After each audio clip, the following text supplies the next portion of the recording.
1944. La Seconde Guerre mondiale déchire la planète. Les bombes volaient de tous côtés. Les Alliés se livrent à une guerre sans merci pour libérer l'Europe, occupée par les nazis. C'est une guerre au cours de laquelle les deux camps vont jouer une véritable partie d'échecs. Depuis les plages de Normandie, L'eau de la mer était couleur rouge sang. aux forêts allemandes, Des milliers de cadavres gisaient devant moi. chaque camp déploiera des armements de plus en plus puissants et sophistiqués. Ces tanks donneront un avantage de taille aux Américains. C'est une arme très efficace. Voici l'histoire de l'ultime campagne des Alliés, contée par les hommes qui l'ont directement vécue. On tirait, et ensuite on manœuvrait. Il était comme un frère pour moi.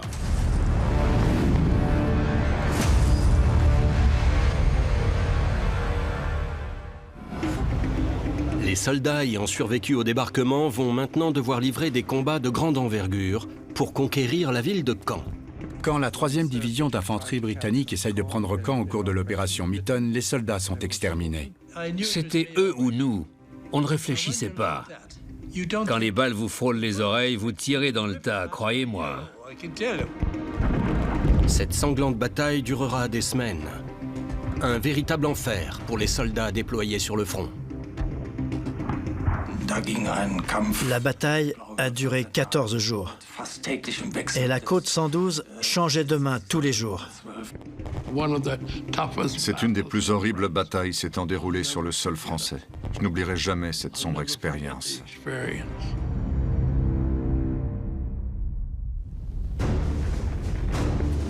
Juin 1944. L'Allemagne est impliquée sur 3 fronts. En URSS, elle vient de subir les défaites de Stalingrad et de Koursk. Elle doit maintenant se battre pour contenir l'armée rouge. En Italie, les Allemands ont abandonné Rome pour battre en retraite vers le nord du pays. Et le 6 juin en France, les forces alliées ouvrent un nouveau front depuis les côtes de Normandie, suite à la plus grande opération militaire de tous les temps. Caen est le point clé de la région. Les Alliés doivent s'en emparer pour consolider leur position en Normandie, mais la mission ne sera pas simple.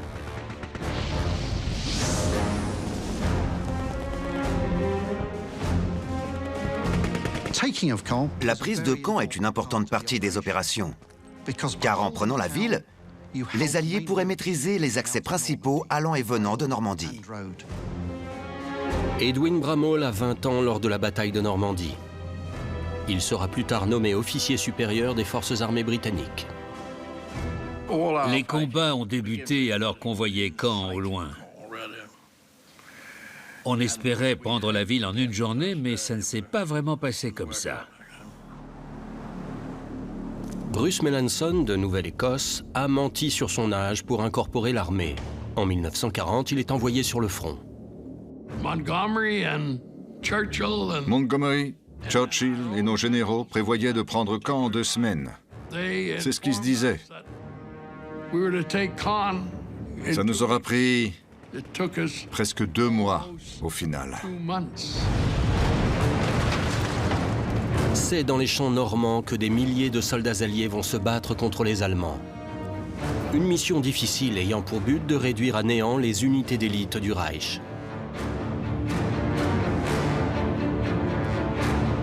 En tant que jeune officier, Patrick Delaforce est aux commandes d'une batterie d'artillerie composée de 4 canons. Il fallait avoir les nerfs bien accrochés et continuer malgré la désolation autour de nous. On devait se battre jusqu'au bout. Toute cette histoire n'était qu'une question de chance. Alors que les renforts allemands arrivent en Normandie, les Alliés se sont déjà renforcés pour résister à la riposte. Et ils lancent l'assaut sur Caen.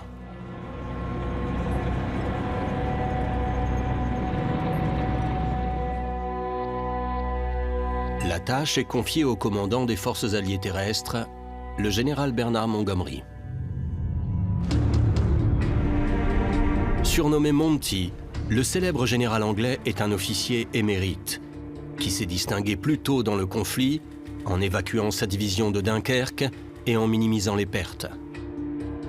Une promotion suivra et en 1942, il est nommé commandant des forces britanniques en Afrique du Nord, où il vaincra l'Africa Corps de Rommel au cours d'une bataille décisive. El Alamein. Très particulier et souvent décrit comme arrogant, il jouit toutefois d'une grande popularité auprès de ses hommes. Montgomery est un chef de grand talent à l'ego démesuré, qui aura pour habitude, surtout après la guerre, de dire qu'il était capable d'élaborer des plans de bataille de manière à ce que l'ennemi ne puisse rien y faire. Une fois le débarquement terminé, Montgomery décide de se concentrer sur les flancs britanniques et canadiens. Il va laisser les Américains de côté, tout en les encourageant à livrer leur propre bataille. Pendant que l'armée américaine, sous le commandement du général Omar Bradley, avance lentement à travers la Normandie sur le flanc droit, Montgomery planifie la prise de Caen. Pour cela, il compte sur la 2e armée britannique menée par le lieutenant-général Dempsey. À l'origine, elle n'est composée que de divisions ayant débarqué le 6 juin. Mais d'autres troupes atteignent les côtes chaque jour, dont les vétérans d'Afrique du Nord de Montgomery, la 51e division d'infanterie et les hommes de la fameuse 7e division blindée, surnommée les Rats du désert.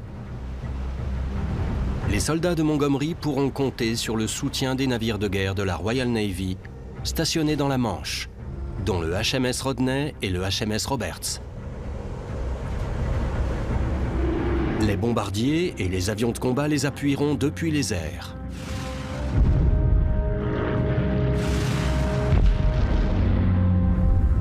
Les Alliés ne se trouvent qu'à 6 km de Caen.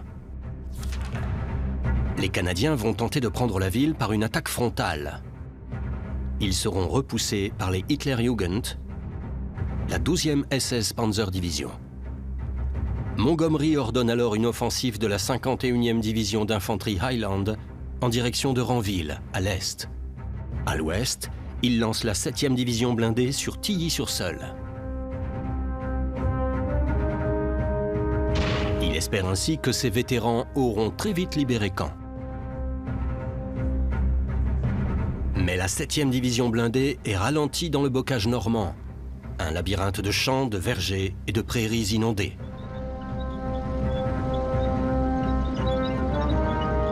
Les Rats du désert sont alors une des rares unités équipées du nouveau char d'assaut britannique, le Cromwell. On a tendance à comparer les chars de combat entre eux. Mais le Cromwell ne sera jamais comparable au Panzer, car ils n'ont strictement rien à voir et ils n'ont pas la même utilité. Le Cromwell est le blindé le plus rapide de la Seconde Guerre. Et étant équipé de la suspension Christie, il est très agile sur le champ de bataille. Et bien sûr, l'indispensable canon 75 mm. Le problème du Cromwell vient d'une erreur de conception. Regardez le véhicule. Le pilote a une trappe au-dessus de la tête. Et si la tourelle tourne pour tirer, la trappe est bloquée. Si le véhicule est touché à ce moment-là, alors impossible d'en sortir. La 7e division blindée approche Tilly-sur-Seul et croise le fer avec la division Panzerlehr, une unité d'élite menée par des spécialistes de la guerre blindée, récemment arrivée en Normandie. C'était comme si une ligne invisible avait été tracée devant nous et qu'on allait devoir se battre pour la franchir. À peine on est arrivé aux abords de Tilly-sur-Seul que les combats ont commencé. Ça a été mon baptême du feu.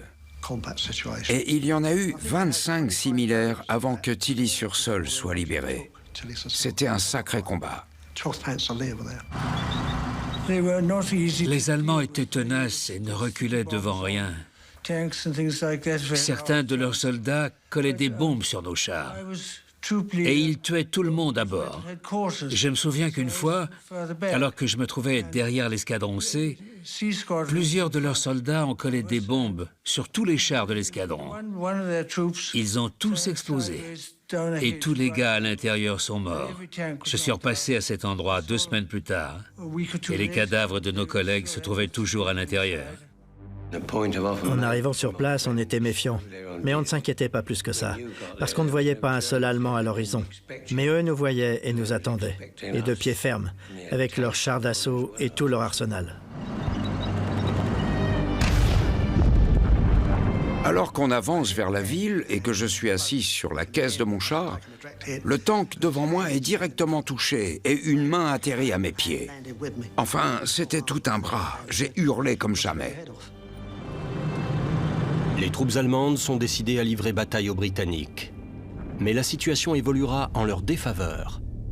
Le 12 juin, 1e et 2e division d'infanterie américaine lancent une attaque sur le flanc britannique et parviennent enfin à traverser la ligne de défense allemande. La 7e division blindée va s'immiscer dans la brèche et atteindre Villers-Bocage, avec pour objectif d'encercler Caen depuis le sud-ouest. Alors que les soldats britanniques entrent dans Villers-Bocage, les civils français se bousculent pour leur souhaiter la bienvenue et célébrer la fin de 4 années d'occupation. Nous sommes entrés dans le village. Il faisait beau, les Français sont sortis dans la rue et nous ont accueillis avec des fleurs, du cidre et du calva. Sur le coup, aucun signe des Allemands. Ça s'annonçait très bien. Les Français nous ont dit « Il n'y a pas de chars allemands à Villers-Bocage, parce qu'ils se trouvent tous à Tracy-Bocage et les villages avoisinants. » Donc, on a traversé le village assez rapidement, sans craindre quoi que ce soit. Je me souviens que je roulais à une vingtaine de mètres derrière le char du colonel. Les habitants ont tort et leurs célébrations sont prématurées. 30% des pertes étaient prévues lors du débarquement. On ne les a atteints qu'une fois à Villers-Bocage. John Cloudsley Thompson et son escadron cessent leur avancée et ignorent la présence de la 101e division blindée allemande, qui arrive rapidement depuis l'Est. J'étais occupé à analyser des cartes pour prendre des décisions. Et d'un coup, le char du colonel qui se trouvait devant moi explose. L'explosion a été d'une incroyable violence. La division est attaquée par un détachement de chars Tigre allemands. J'ai vu ce char au loin, son 88 mm visé vers nous, et bim! Le tir est parti. Je me suis réfugié à l'intérieur de la tourelle et j'ai regardé à travers le périscope ce qui se passait à l'extérieur. J'ai senti une intense secousse au niveau de mes jambes. Heureusement que je ne me tenais pas complètement debout, sinon je serais tombé. Au commandement du détachement des monstres d'acier de 55 tonnes, une légende de la Waffen-SS, le chef de char Michael Wittmann. Il se fait une réputation sur le front de l'Est et il est un véritable don du ciel pour la machine de propagande allemande. Les chars Tigres de Wittmann arrivent en France en 1944 et sont mobilisés après le débarquement pour bloquer l'avancée britannique autour de Caen. Alors que la 7e division blindée britannique avance pour prendre les terres entourant le village de Villers-Bocage, les chars Tigres de Wittmann se trouvent à proximité. Dès lors qu'il s'aperçoit que les blindés alliés sont à l'arrêt, Wittmann lance l'attaque et décime la 7e division blindée britannique. L'attaque destructrice de Wittmann aux abords du village va détruire 13 tanks britanniques, 2 canons anti-chars et 13 autres véhicules blindés en quelques minutes seulement. C'était horrible, parce qu'on voyait des tanks en flammes, et on se disait que le nôtre pouvait très bien être le suivant sur la liste. Mais il ne fallait pas y penser, et nous défendre. Le char Tigre de Wittmann sera détruit en août 1944, mais d'ici là, il causera énormément de dégâts. On a perdu la moitié du régiment en une journée à Villers-Bocage. C'était un désastre. Les journaux allemands s'emparent immédiatement du succès de Wittmann. La machine de propagande allemande va gonfler cette victoire. Wittmann sera interviewé à la radio allemande le soir même. Sa réputation va enfler, et bien sûr, celle du char Tigre également. Mais cette première bataille se termine au final par un match nul, car les Allemands perdront des chars difficilement remplaçables. Et les Alliés aussi. La nuit suivante, 300 bombardiers britanniques vont semer chaos et dévastation sur le village et les points stratégiques alentours. On a vu plusieurs bombardiers passer au-dessus de nos têtes. Et quelques minutes plus tard, des nuages de fumée ont fait leur apparition au loin. Ces appareils britanniques avaient pour objectif de bombarder Villers-Bocage. Je crois qu'aucune autre ville normande n'a été autant bombardée au cours de cette guerre. Il n'en restait plus rien.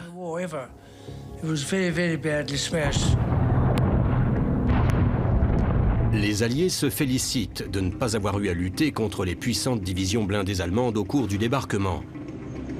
Le commandant Erwin Rommel a demandé à ce que ces unités d'élite soient stationnées à proximité de la côte, afin de réduire en cendres la moindre tentative d'invasion alliée.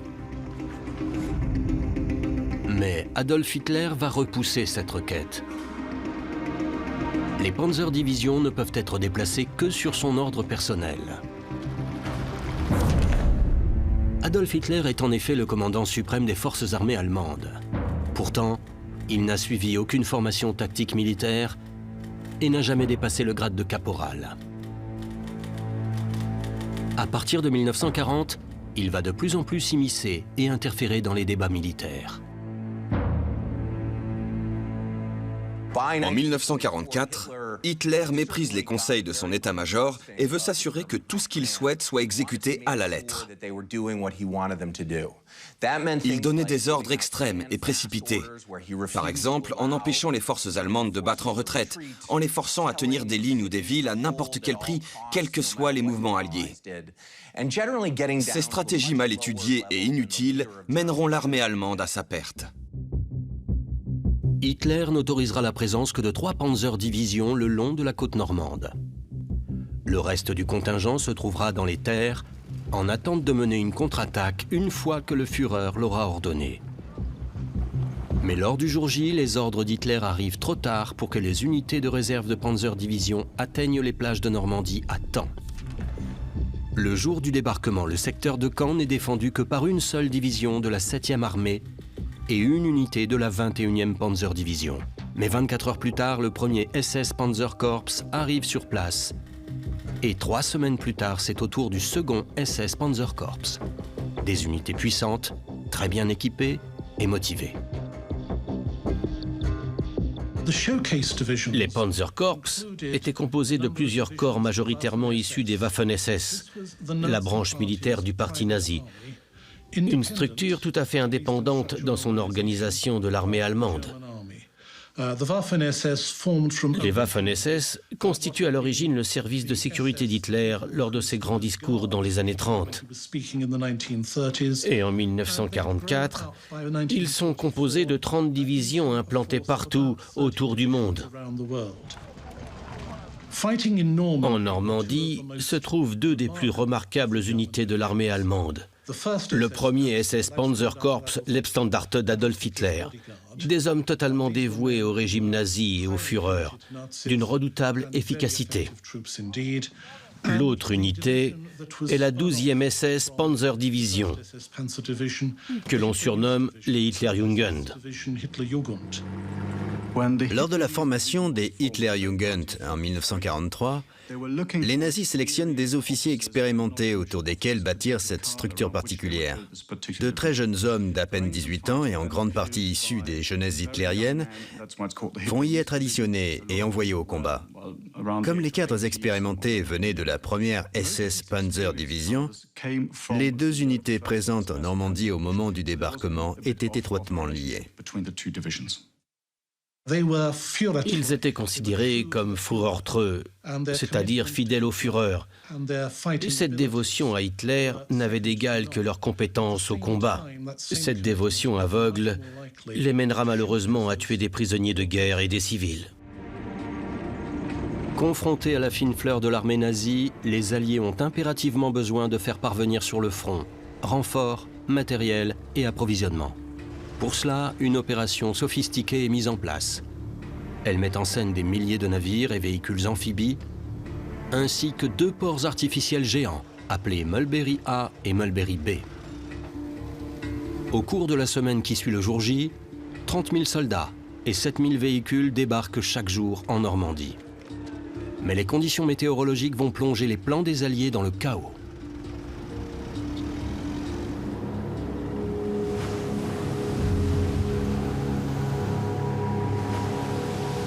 Le 19 juin, la pire tempête enregistrée depuis 40 ans s'abat sur la région. Le mois de juin avait été choisi car c'était le mois de l'année idéal, mais il s'est avéré être un désastre. Le port américain bâti à Arromanches sera détruit, donc impossible à utiliser. Les blocs de ciment qui constituaient les jetées du port ont été balayés par les eaux. La tempête va détruire 800 navires et véhicules amphibies. Des pertes 5 fois plus importantes que celles recensées pendant le débarquement.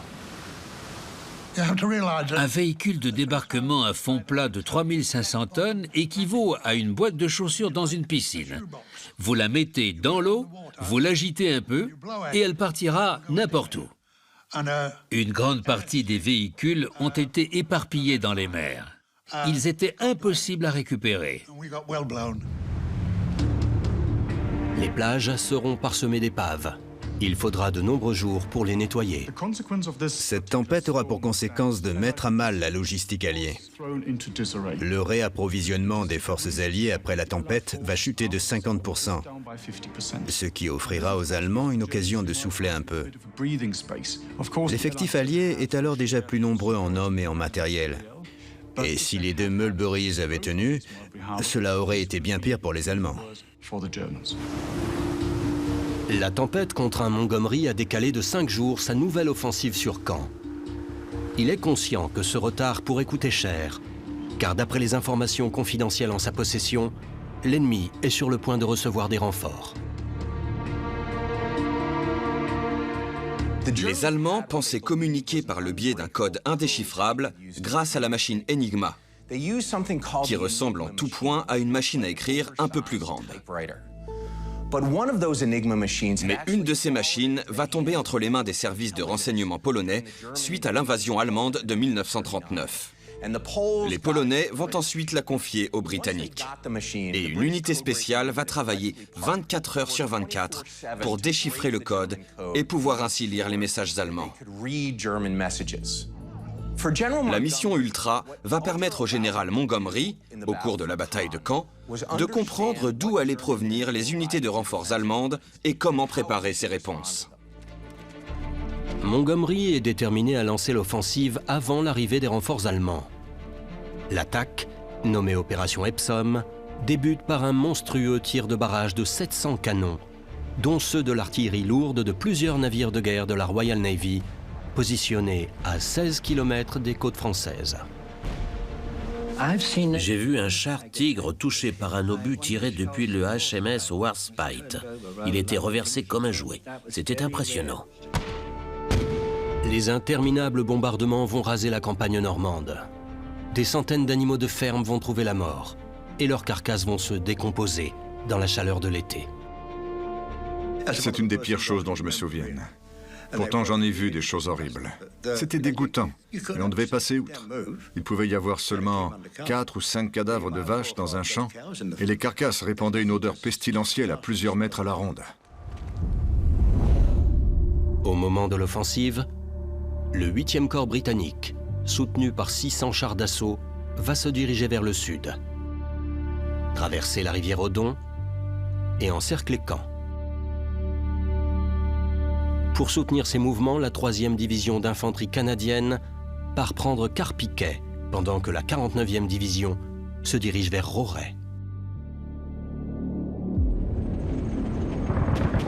Mais les Allemands ont eu le temps d'organiser leur système de défense, et les pertes sont lourdes. On devait passer par les champs, et ils étaient complètement ouverts. Les snipers allemands se sont amusés. Ils tiraient principalement sur les officiers, car ils étaient facilement reconnaissables à cause de leur grade sur leurs uniformes. Ils se sont donc fait tirer comme des lapins. À la fin de l'opération, il ne restait qu'un officier. Le feu n'arrêtait pas, que ça vienne des soldats, des canons anti-chars, de l'artillerie. La 15e division écossaise a beaucoup souffert et perdu 250 hommes au cours de la première heure de combat. Nous nous sommes protégés comme nous pouvions et nous avons malheureusement fait la connaissance d'une arme terrible, le Nebelwerfer. Des lance-roquettes multiples émettant un son très particulier qui alimentera nombre de mes cauchemars après la guerre. Suivaient généralement les tirs de mortier qui couvraient une zone équivalente à la taille d'un terrain de football. Heureusement, nous étions prévenus. Dès que nous entendions le son étrange des Nebelwerfer, on se couvrait comme on pouvait dans un fossé ou une tranchée. L'attaque de Rauray rencontrera également une féroce opposition. On a pris quelques villages et on a beaucoup souffert. On a lancé 3 attaques et chacune d'entre elles a mené à énormément de pertes, comme toutes les attaques en Normandie. Nous étions repoussés, puis retournions de l'avant et ainsi de suite. Si on gagnait 100 mètres, c'était une victoire en soi, car les combats étaient vraiment intenses. Nos 3 premières attaques nous ont coûté un grand nombre de camarades, malheureusement. 2 jours de combat seront nécessaires pour traverser la rivière Odon. Puis sur la rive, se déroulera une nouvelle bataille tristement célèbre, la conquête de la côte 112. C'était le plus haut point d'un paysage vallonné qu'on avait appelé côte 112, juste parce qu'elle se trouvait à 112 pieds au-dessus du niveau de la mer. La position ne se trouvait qu'à une dizaine de kilomètres au sud de Caen et offrait une vue dégagée sur les alentours. Rommel lui-même disait que celui qui tenait la côte 112 tenait la Normandie. La 15e division écossaise se trouvait au bas de la côte, qui avait été surnommé le couloir écossais, du coup. Mais ça, c'était avant qu'on ne rebaptise l'endroit la vallée de la mort, car nous perdions entre 100 et 150 hommes par jour. Les soldats britanniques ont pour ordre d'avancer à travers champs. Mais ils redoutent que les Allemands ouvrent le feu avec une de leurs plus terrifiantes armes.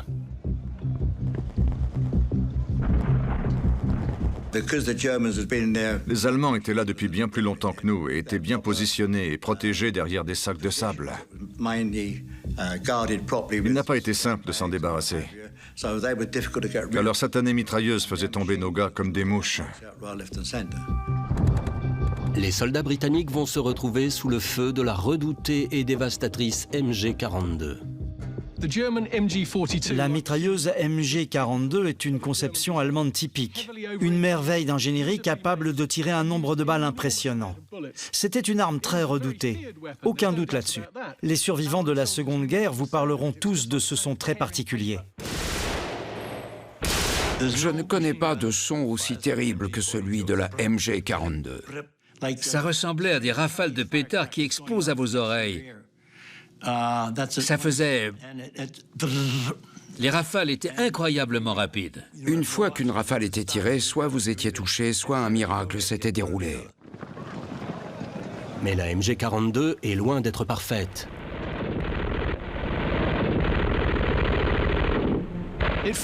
Elle tire 1200 balles par minute, le double des capacités britanniques. Et cet avantage va poser problème, car plus vous tirez de balles, plus vous avez besoin d'en fabriquer et d'en acheminer sur les champs de bataille. C'était une mitrailleuse à refroidissement par air, qui, en théorie, pouvait tirer 3000 balles par minute. Ce qui était impossible techniquement, car impossible de la nourrir de 3000 balles en 1 minute. Il fallait 3 hommes pour la manipuler. Un qui dirigeait le canon de la mitrailleuse et 2 autres qui la remplissaient de munitions. Elle se trouvait dans des boîtes qui en contenaient environ 200, qu'on portait généralement par 2. Imaginez le temps qu'il faut rien que pour charger et tirer 200 balles. Cette histoire de tir par minute n'était qu'une fanfaronnade. En 4 jours d'attaque et de contre-attaque, le 8e corps britannique va perdre 4000 hommes. Les tanks Sherman occupent les vallées situées au pied de la côte 112 qui est conquise. Mais les troupes vont recevoir l'ordre de battre en retraite. Nous sommes parvenus au sommet, ce qui était une brillante avancée. Puis l'ordre a été donné de redescendre. Personne n'a compris pourquoi sur le moment. Cet ordre a été donné car les décodeurs de Bletchley Park avaient déchiffré un message prévenant de l'arrivée de 2 divisions de blindés Panzer par le sud, et si nous restions au sommet de la côte, l'intégralité de notre division aurait été isolée des autres troupes. Montgomery, ne souhaitant pas prendre un tel risque, il nous a fait redescendre. Montgomery prend la décision de s'éloigner de la côte 112 pour se mettre en position de sécurité et tendre une embuscade. Et lors de l'attaque de Rauray, les Britanniques vont tuer de nombreux Allemands, car Montgomery est prêt à les recevoir. Et tout cela grâce aux équipes de décodeurs de Bletchley Park.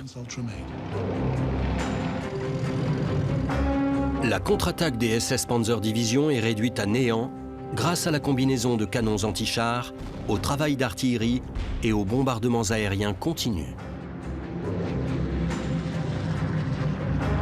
Mais l'avancée des Alliés à travers la Normandie se trouve dans l'impasse. Montgomery souhaite battre le fer tant qu'il est chaud. Ce qui se déroule ensuite fait partie des épisodes les plus controversés de la campagne de Normandie. Caen est toujours aux mains des Allemands. Les 2 premières tentatives de prise de la ville par Montgomery s'étant soldées par des échecs, il décide d'envoyer le premier corps britannique à l'assaut. C'est le début de l'opération Charnwood, au cours de laquelle 467 bombardiers vont pulvériser la partie nord de la ville.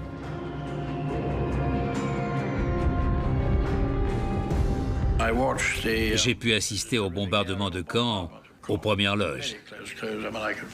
Le sol tremblait sous mes pieds. C'était impressionnant. On se trouvait très près du bombardement. Un de nos avions a été touché par les canons anti-aériens allemands.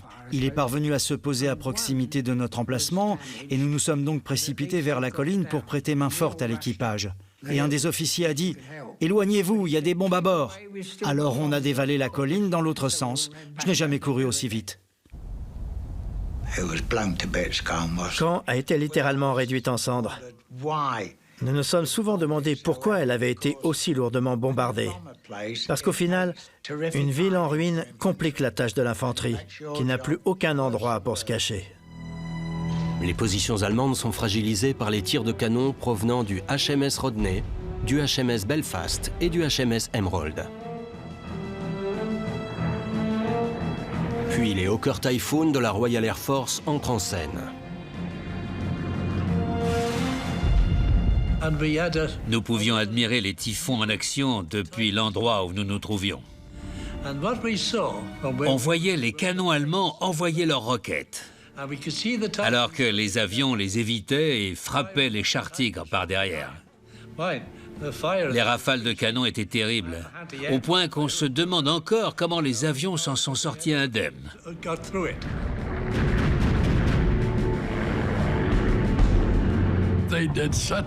Les typhons ont fait un travail remarquable.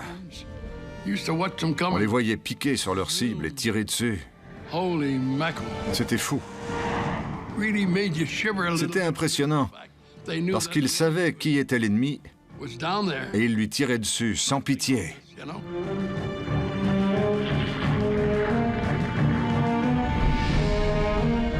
Britanniques et Canadiens vont se battre avec acharnement pour conquérir les villages tenus par les Allemands en périphérie de Caen. Entre la côte et Caen, il y avait 8 villages fortifiés tenus par les Allemands. Beaucoup de soldats, d'artillerie, de chars et de canons anti-aériens.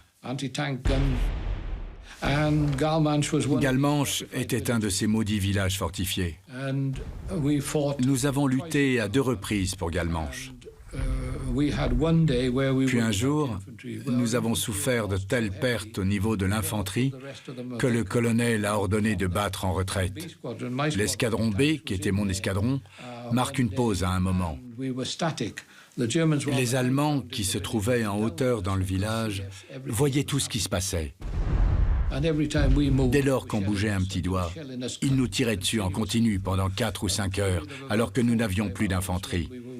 Nous avions l'ordre de tenir, de ne pas reculer et de nous faire tirer dessus sans pouvoir faire grand-chose.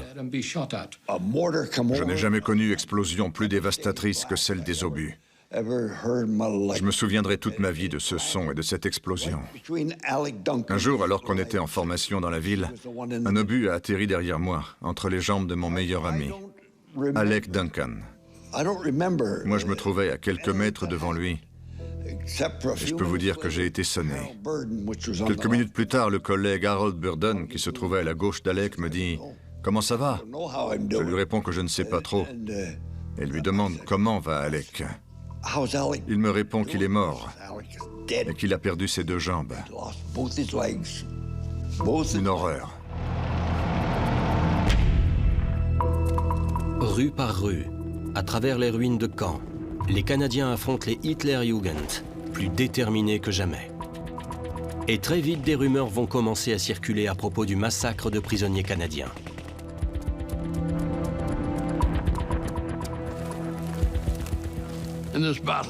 Au cours de la bataille de Caen, nous étions face aux troupes les plus déterminées d'Hitler. Sous le commandement du général Kurt Meyer. Cette ordure a fait exécuter 24 Canadiens détenus prisonniers dans l'abbaye. Il les a assassinés.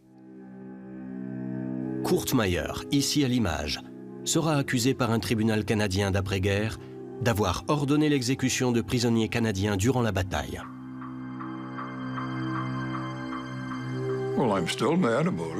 Ça me rend fou encore aujourd'hui d'y repenser. Ces énergumènes ne luttaient pas à la loyale. Il y a une bonne manière de faire la guerre et une mauvaise.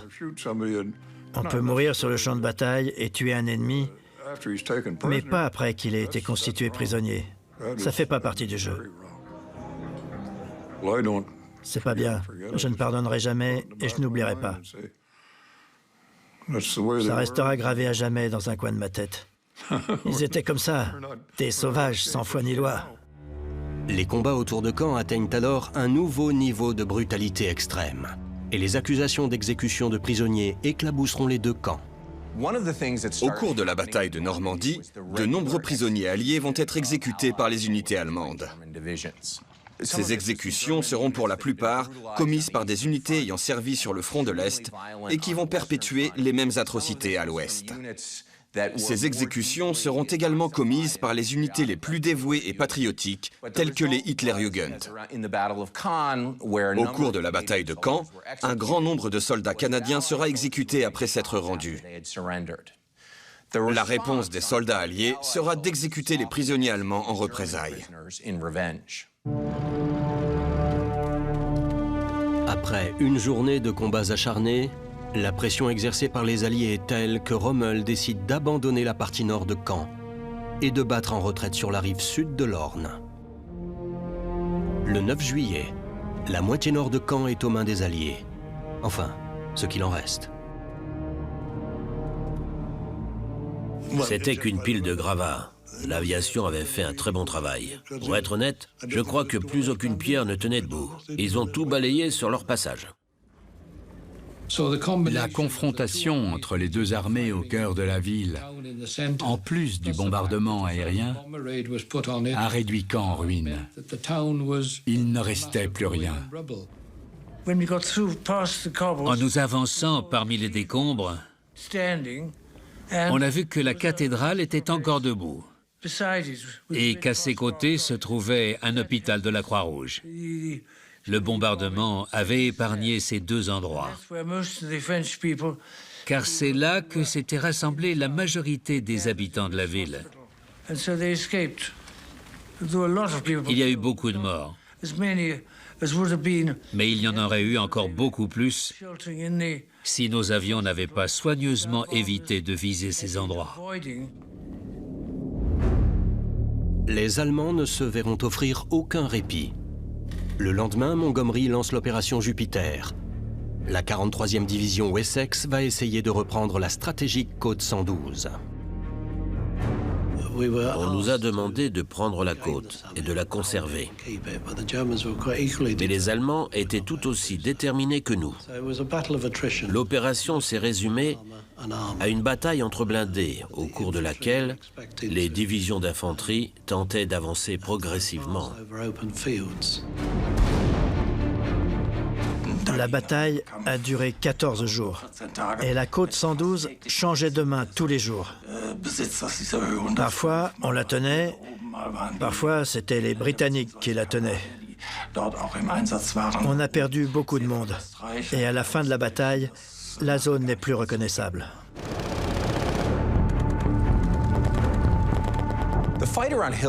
Cette bataille pour la côte 112 sera d'une extrême violence et les combats seront intenses.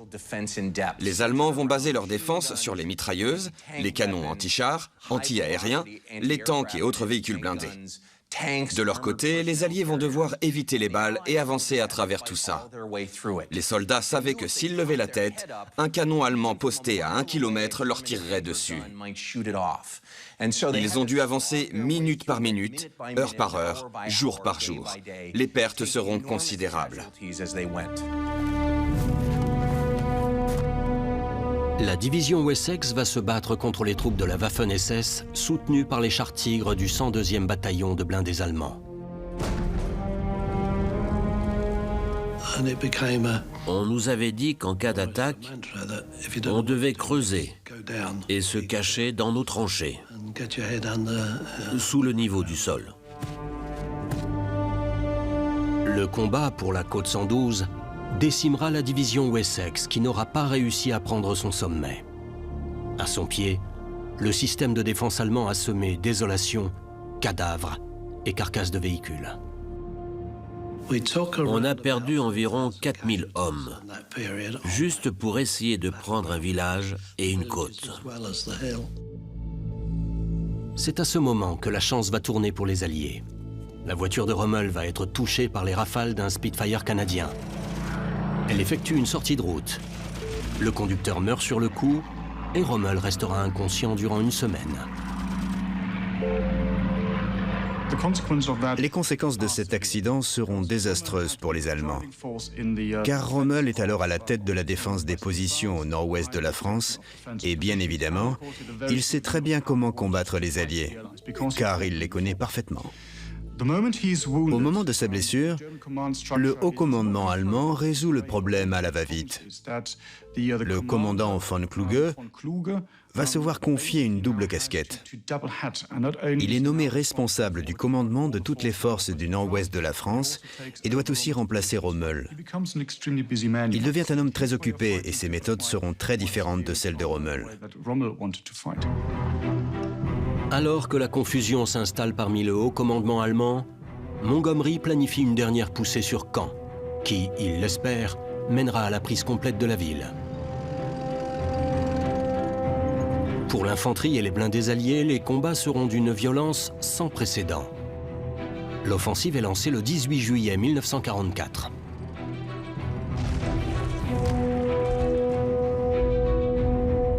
La première phase de l'opération Goodwood est une attaque par l'ouest de Caen, pour pousser les unités de réserves allemandes au combat. À l'est de la ville, les 750 chars des 7e et 11e divisions blindées britanniques lancent l'assaut principal.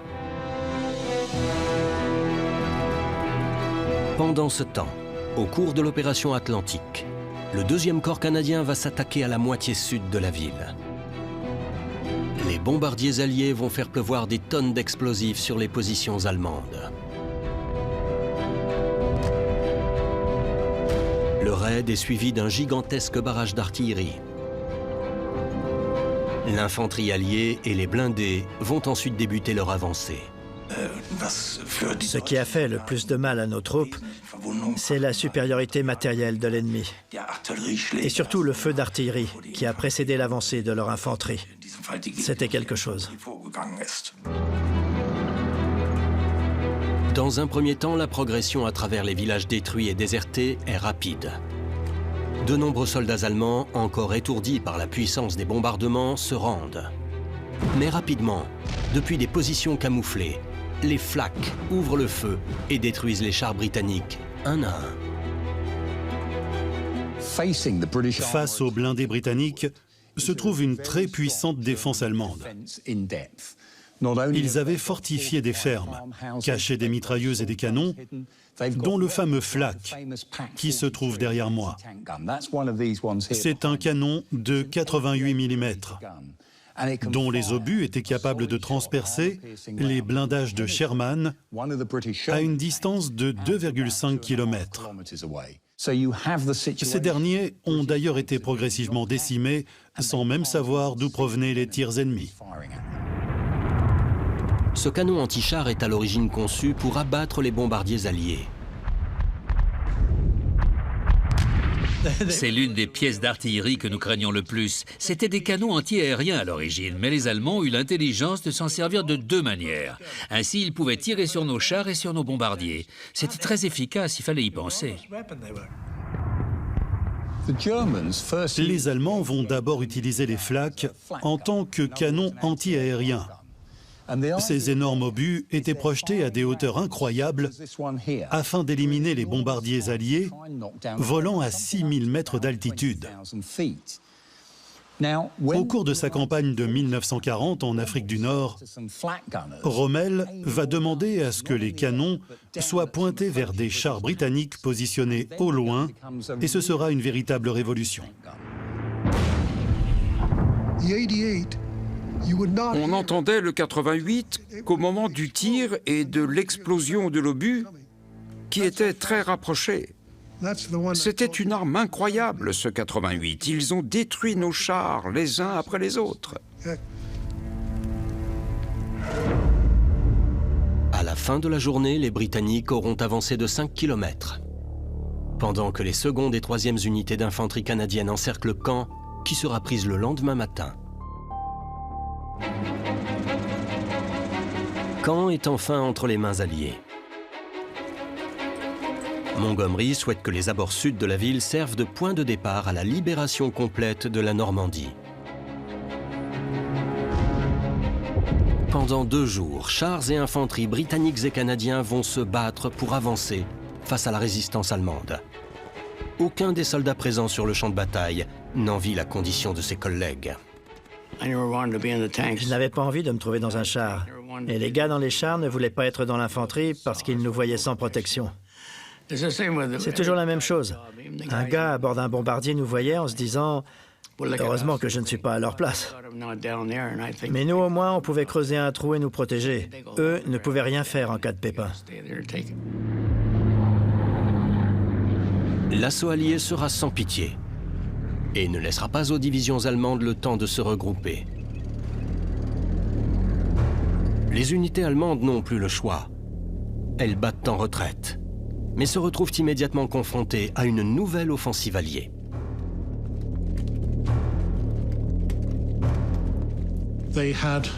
Les Allemands avaient très peu de soutien sur le point d'arrivée et avaient reçu l'ordre de tenir leur position coûte que coûte.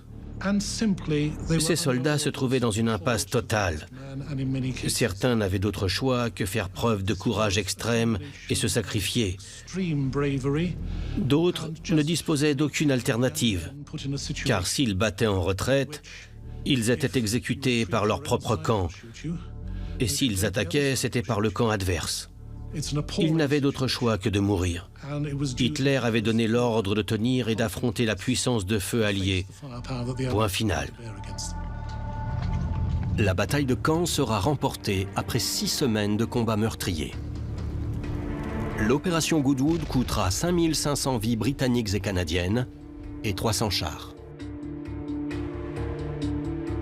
L'armée allemande souffrira également de lourdes pertes. Mais les dossiers incomplets laissent planer le doute quant à la véritable quantité de morts. Les cadavres étaient ramassés par les équipes médicales. L'odeur qui régnait sur Caen était une expérience en soi.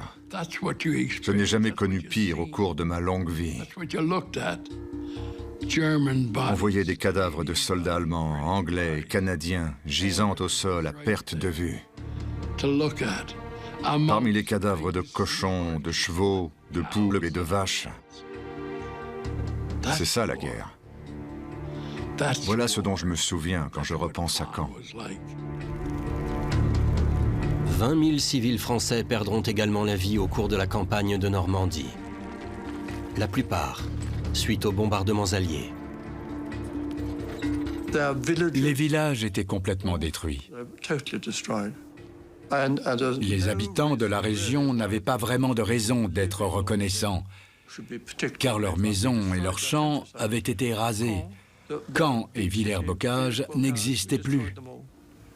La Royal Air Force a rayé Caen de la carte, ce qui n'était pas nécessaire finalement.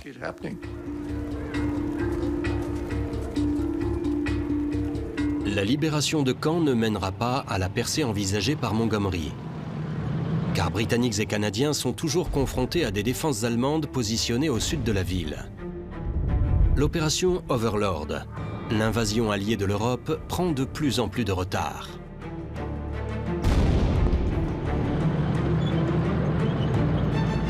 Mais la bataille de Caen a contraint le commandement allemand à engager ses unités de réserve et ses plus puissantes divisions de Panzer dans ce combat.